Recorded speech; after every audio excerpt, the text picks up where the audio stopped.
Also on our heat index this morning, a radically new fertility treatment. This is a revolutionary procedure that gives women who hope to get pregnant later in life an alternative to freezing their eggs. ABC's Rena Ninen has our story.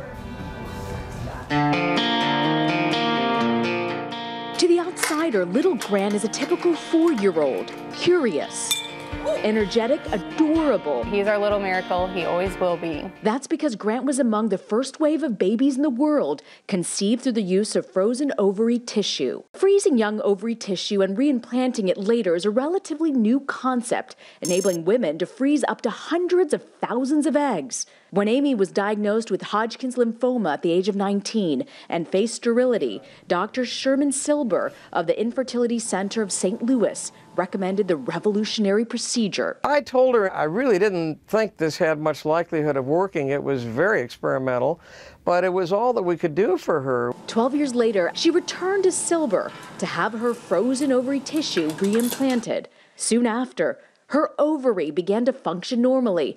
In a matter of months, Grant was conceived the old-fashioned way. Ovary freezing has worked successfully, says Silber, for 3 out of the 4 patients he's tried it on. The procedure costs around $10,000, while egg freezing can cost up to $25,000. For Good Morning America, Rena Ninen, ABC News, New York.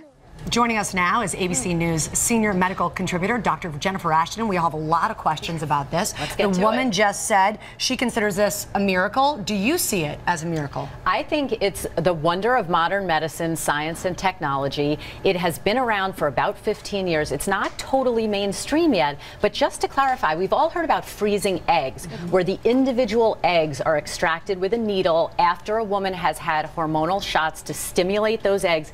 This is different. This is taking part or the entire ovary out of the body, freezing it, and then reimplanting it. It gets its new blood supply, it starts producing hormones, and those eggs can be used more naturally. The one question I have right away is that when you try to reattach the ovary, would there be scar tissue that would prevent the eggs from flowing? There can always be scar tissue, but this is a relatively straightforward procedure that we can do laparoscopically through the little tiny incisions.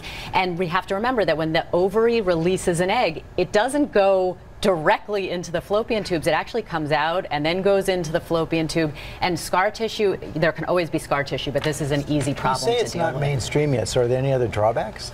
The biggest drawback, George, and we heard about it in this piece, is right now this is being used in the area called oncofertility. It's the merging of cancer care with reproductive medicine. So it's used in a woman who's been treated for cancer where her fertility might be jeopardized. So the real concern is when you reimplant that ovary, will you or could you be reintroducing microscopic cancer? That's a little scary. We just don't know because we don't have enough long-term data. How available is this? Where is it available? It's available in this country, not totally mainstream. The issue is, will we see 70-year-old women doing this? Wow.